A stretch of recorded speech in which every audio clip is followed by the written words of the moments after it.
Boris Johnson, Michael Gove and Andrea Leadson have all sought to be elected as the Prime Minister. The media have honed in on their self-confessions of illegal drug use in their early years, in a high and haughty and so-called moral stance against them, seeking to condemn them by asking the question, are you fit to be the leaders of our country? It is well known how drug taking can be.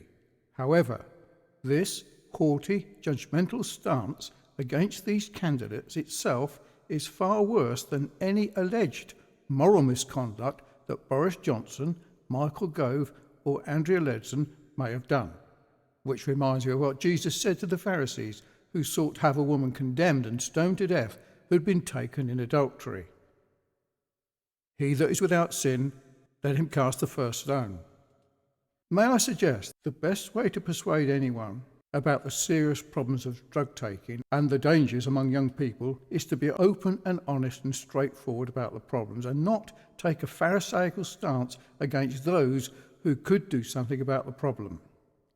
I'm sure both Boris Johnson, Andrea Leadson, Michael Gove can speak and act from experience in dealing with the dangers and problems of drug taking among young people, unlike the media critics who do not lend a hand of support to those who can do something about the problem. The media and those in power make out they are whiter than white. The taking of any drug itself is not immoral, but lying, cheating, stealing, misrepresentation, pride, evil thoughts, arrogance, backbiting, boasting is. This immoral behaviour should not be found in any of us, let alone a future Prime Minister. I'm including a YouTube playlist at the bottom of this video that tells of the serious problems of drug taking among young people in Stubbington Village, which was noted in Stubbington Village and Fareham in 2001. So I invite you to watch the videos and let them speak for themselves. I too made confessions to various crimes, drug taking and criminal convictions in 1971.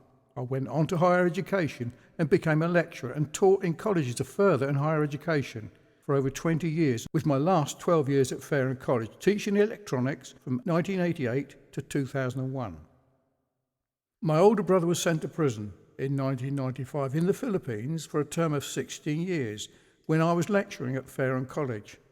And when I learned of his conversion to Christianity just 5 years into his 16-year sentence, I decided to write our story in my book, Converted on LSD Trip, published on the 11th of February 2001, with a view to help those concerned and warn of the dangers of drugs and crime.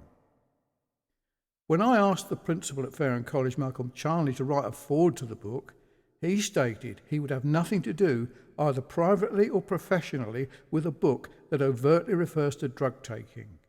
He had judged my book by its cover, in the same high and haughty tones as those who seek to condemn Boris Johnson, Andrea Leadson, of their earlier experiments with drugs. It was then I went on a mission of help to my brother in the Philippines, spending time in the jails there, and with many prison inmates who sought to turn their lives around from drugs and crime.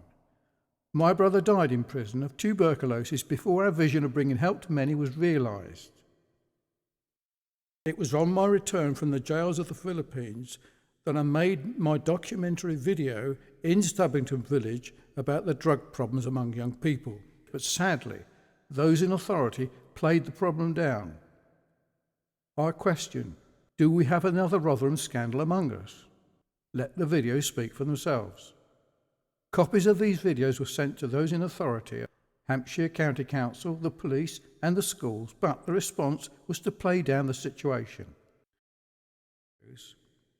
It was after publishing these videos I was able to interview Jamie Roberts from Stubbington, who died of a heroin overdose at his home in Stubbington, and also Rob White from Fareham, who died too of a heroin overdose. These were not the only ones. These videos may be viewed on YouTube, entitled Stubbington and Fareham, a Drug Problem.